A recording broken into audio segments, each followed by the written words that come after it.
बहू के गणेश जी। गणेश चतुर्थी आने वाली थी और देवयानी जी की बहू मंजरी इस त्योहार को लेकर बहुत खुश थी। देवयानी जी के घर में गणेश जी की पूजा और बाकी के त्योहार बड़े ही धूमधाम से मनाए जाते थे। अरे बहू रानी, सब तैयारी तो कर ली है ना? इतने दिन से तो त्योहार की खुशियां मना रही थी। जरा मुझे भी बता, तूने क्या क्या तैयारी की है? मम्मी जी, मैंने सब कुछ तैयार कर लिया है।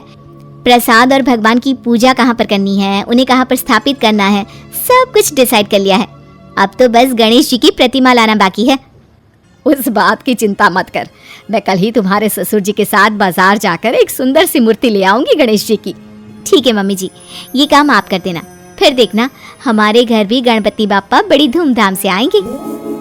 त्योहार आने में अभी 2 दिन बाकी थे। शाम के वक्त, मम्मी जी, मैं जरा अपनी सहेली के घर जाकर आती हूँ, कुछ जरूरी काम था। लौटते में बाजार से सब्जियां भी लेती आऊंगी। अच्छा ठीक है बेटा। मंजरी अपनी सहेली के घर पहुंचती है। उसकी सहेली कहती है, अरे आओ आओ, मैंने ना तुम्हें बहुत जरूरी काम से अपने घर पर बुलाया था। अच्छा बताओ, ऐसी क्या वजह है जो अचानक तुम्हें मुझे यहाँ बुलाना पड़ा? देखो मंजरी, मैं खुद से ही मिट्टी लेकर आई और मैंने उससे गणेश जी बनाए। वो तो ठीक है, पर इतनी मेहनत करने की क्या जरूरत थी?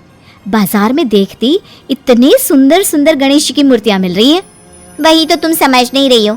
अरे बाजार में जो मूर्तियां मिलती है ना, वो प्लास्टर ऑफ पेरिस की बनी होती है। जानती हो कितना नुकसान पहुंचाती है हमारी नदियों को। अरे हमें क्या, सारी दुनिया ही तो ये सब करती है। एक अकेले तुम्हारे और मेरे मिट्टी के मूर्ति काम कर लेने से कौन सी नदियों का नुकसान पहुंचना कम हो जाने वाला है? बस यही समझाने के लिए तुम्हें अपने घर बुलाया था। देखो, मैं तो कहती हूँ तुम भी अपनी मूर्ति खुद से बना लो। अरे नहीं नहीं, मुझसे इतनी मेहनत नहीं होती। कौन इतना काम करे? वैसे भी ससुराल में काम कम है क्या? और मेरी सासू माँ ने तो सारी की सारी जिम्मेदारी मेरे ऊपर छोड़ दी है। जैसी तुम्हारी इच्छा। मैं तो चाहती थी कि इस बार तुम भी अपने गणेश जी खुद ही बना लेती। इसके बाद मंजरी वापस अपने घर लौट जाती है और घर लौटकर ये बात अपने पति महेश को बताती है।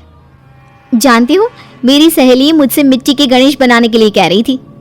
अरे ये तो बहुत अच्छा आइडिया है, तुम्हें अपनी सहेली की बात मान लेनी चाहिए थी। अरे लेकिन उसमें कितनी मेहनत लगती है और कितने सारे काम करने बाकी हैं अभी।